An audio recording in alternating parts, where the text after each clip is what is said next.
Di tahun 2024 ini kartu kredit BNI Garuda Indonesia saya dipakai orang untuk transaksi yang tidak saya kenal.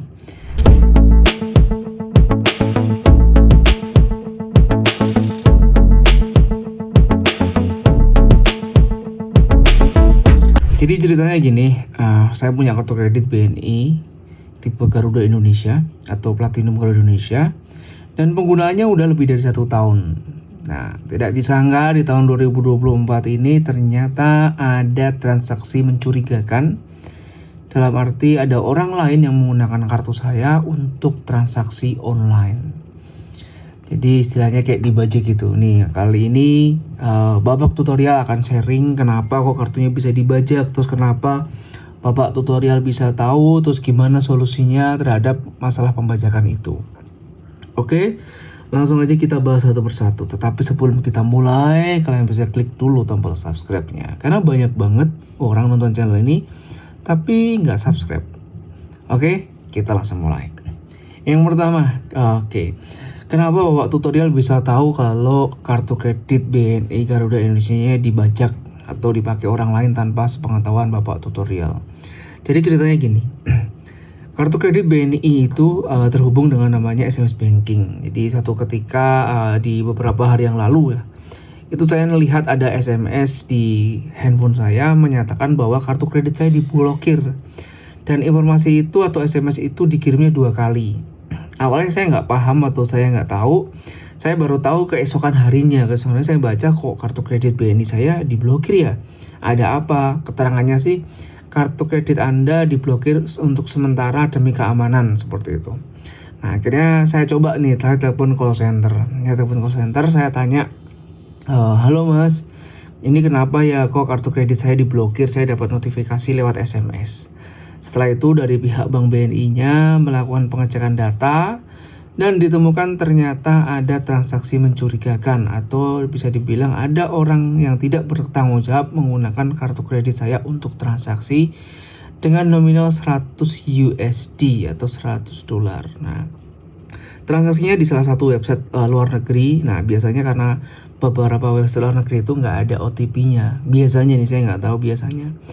Nah, percobaan transaksi dilakukan selama 2 kali pak gitu. Bilangnya gitu sih pihak call center. Yang pertama kita gagalkan, yang kedua masih dalam proses. Nah itu statusnya belum tahu antara berhasil atau tidak. Yang pasti kartunya sudah kita blokir pak. Terus dari pihak call center memastikan apakah itu transaksi yang bapak lakukan atau tidak. Dan dengan tegas saya jawab tidak, karena saya nggak pernah menggunakan kartu kredit BNI Garuda di website asing atau website luar. Saya bilang seperti itu. Akhirnya dari pihak BNI call center menyatakan oke pak, karena konfirmasi bapak seperti itu, kita bantu untuk sanggahkan transaksi. Jadi nanti kalau emang itu transaksinya berhasil, bapak melakukan keberatan atau penyanggahan transaksi tersebut karena yang melakukan transaksi bukan bapak. Akhirnya kita bikin namanya nanti surat pernyataan. Nah ini yang kedua. Nah yang pertama saya tahunya dari call center. Nah yang kedua, langkah selanjutnya apa? Langkah selanjutnya bikin surat penyanggahan, surat pernyataan, dan nanti dikirim lewat email ke BNI call center. Nah, itu yang kedua. Jadi kalau kalian ngerasa udah ada transaksi yang mencurigakan, segera telepon call center. Dan nanti dari pihak call center pasti akan menyarankan untuk melakukan penyanggahan transaksi. Itu yang kedua. Nah yang ketiga, kenapa kok bisa bahwa tutorial kan kartu kreditnya banyak, ada 10, bisa-bisanya kebajak. Saya juga nggak tahu. Jadi ini cukup unik karena apa? Karena saya nggak pernah pakai kartu kredit Bank BNI untuk transaksi offline atau online, jarang banget. Jadi jarang banget saya pakai, dan saya pun juga heran kenapa bisa sampai ada orang memanfaatkan kartu saya. Otomatis berarti dia tahu dong beberapa informasi penting kartu ini. Nah itu ternyata bocor juga. Jadi buat saya ini adalah pembelajaran buat teman-teman juga.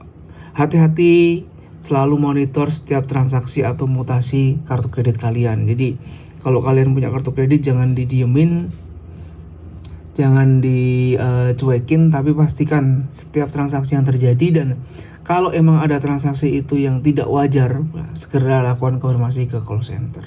Itu yang bisa kita lakuin. Saya udah jaga data ini, saya udah jaga data kartu kredit nomornya, saya udah jaga CVV, saya udah jaga tanggal cetak, tetapi masih bisa disalahgunakan oleh orang lain. Jadi buat kalian semua, selalu cek transaksi di kartu kredit kalian sekalipun kalian nggak pakai.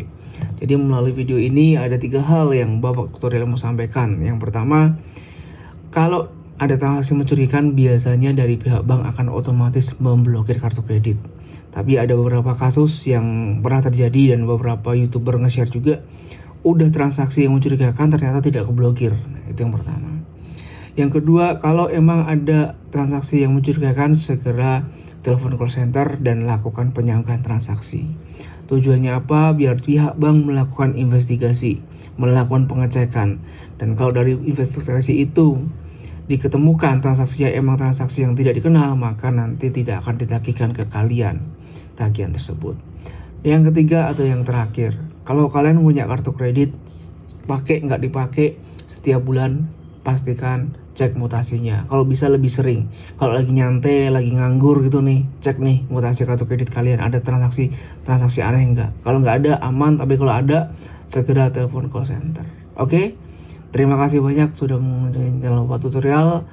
Semoga kartu kredit kalian tetap berguna, tetap aman, dan bisa kalian manfaatkan dengan baik.